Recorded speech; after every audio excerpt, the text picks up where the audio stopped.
بسم اللہ الرحمن الرحیم نحمده ونصلی علی رسولہ الکریم اما بعد فاعوذ باللہ من الشیطان الرجیم بسم اللہ الرحمن الرحیم۔ عشرہ ذی-الحج شروع ہے۔ حضرت ابو ہریرہ رضی اللہ تعالیٰ عنہ سے روایت ہے کہ حضور نبی کریم صلی اللہ علیہ وسلم نے ارشاد فرمایا کہ ذی-الحج کا جو شخص ایک روزہ رکھتا ہے اللہ تبارک و تعالیٰ اسے 1 سال کے نفلی روزوں کا ثواب عطا فرماتے ہیں،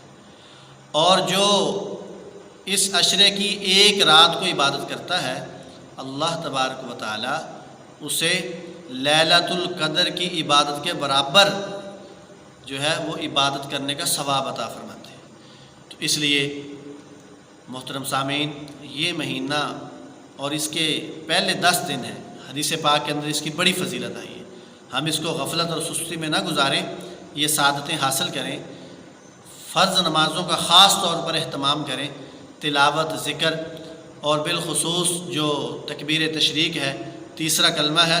سبحان اللہ والحمد للہ ولا الہ الا اللہ واللہ اکبر، چلتے پھرتے اللہ اکبر لا الہ الا اللہ واللہ اکبر وللہ الحمد، یہ بھی چلتے پھرتے ہم اہتمام کے ساتھ اس کا ذکر کرتے رہیں تو اللہ تبارک و تعالیٰ کو یہ ذکر بہت محبوب ہے۔ حضرت عبداللہ بن عباس رضی اللہ تعالیٰ عنہ سے روایت ہے، نبی کریم صلی اللہ علیہ وسلم نے ارشاد فرمایا کہ اس عشرے میں اللہ رب العزت کو جتنی اپنے بندے کی، مسلمان کی عبادت پسند ہے، سال بھر باقی کسی دن میں اتنا کوئی عمل اس کا اللہ کے ہاں محبوب نہیں ہے، کوئی عبادت اتنی زیادہ پسندیدہ نہیں ہے۔ اور ایک حدیث پاک کے اندر آتا ہے کہ اللہ تبارک و تعالیٰ عرفہ کے دن یعنی 9 ذی-الحج کے دن فرشتوں پر فخر فرماتے ہیں کہ دیکھو میرے بندے کیسے میرے گھر میں طواف میں اور حج کے فریضے کی ادائیگی میں لگے ہوئے ہیں، تو اللہ رب العزت خوش ہو جاتے ہیں اپنے بندوں سے۔ اور صحابہ اکرام نے سوال کیا، یا رسول اللہ صلی اللہ علیہ وسلم، کیا اللہ کے راستے میں جہاد کرنے والا بھی ان دنوں میں عبادت کرنے والے کے برابر نہیں ہو سکتا؟ تو حضور نے فرمایا ہاں، جہاد پر نکلنے والا بھی اس عشرے کا احترام، اکرام، عزت، عبادت کرنے والے کے برابر نہیں ہو سکتا۔ ہاں، یہاں تک کہ وہ جہاد پر جانے والا اپنا سارا سرمایہ، سارا مال، ساری جائیداد بھی ساتھ لے جائے اور اللہ کے راستے میں مال بھی لوٹا دے اور اپنی جان بھی اللہ کے راستے میں سپرد کر دے، شہادت کے مقام کو پالے، تو پھر وہ اس عشرے کی قدر اور عبادت کرنے والے کے برابر ہو سکتا ہے۔ تو اس لیے اب دیکھ لیں ہم کس قدر غفلت میں یہ ایام گزارتے ہیں، تو اپنے بچوں کو، اپنے بھائیوں کو، اپنی فیملی کو، ہر جگہ اپنا جہاں بھی جتنا اثر و رسوخ ہے اس کو استعمال کرتے ہوئے متوجہ ہونے کی ضرورت ہے۔ حضرت عائشہ رضی اللہ تعالیٰ عنہ سے ایک روایت ہے، ایک فرماتی ہیں کہ ایک غلام تھا، ایک لڑکا تھا، جیسے ہی عشرہ ذی-الحج کا چاند نظر آتا تو وہ روزے رکھنے شروع کر دیتا۔ نبی کریم صلی اللہ تعالیٰ علیہ وسلم کو علم ہوا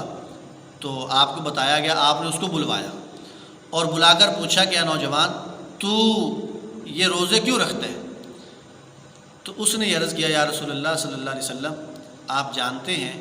کہ اللہ رب العزت کے ہاں یہ دن بڑے محبوب ہیں، بڑے فضیلت والے ہیں، مسلمان فریضہ حج کی ادائیگی کے ارکان ادا کرتے ہیں، اللہ کی جو رحمت ہے وہ جوش میں ہوتی ہے، تو میں نے مناسب سمجھا کہ کیوں نہ میں بھی روزے کی حالت میں گزاروں، اپنے رب کو راضی کروں۔ تو حضور نے اس نوجوان کو یہ خوشخبری سنائی، فرمایا کہ اے لڑکے، اے نوجوان، تو سن لے کہ تیرے ایک روزہ رکھنے کے بدلے میں اللہ تبارک و تعالیٰ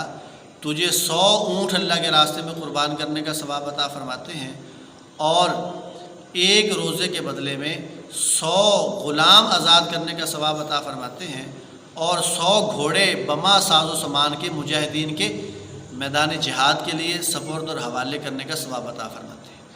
تو کس قدر فضیلت کی بات ہے۔ اگر ہمت ہے، صحت ہے، توفیق ہے تو روزے بھی رکھیں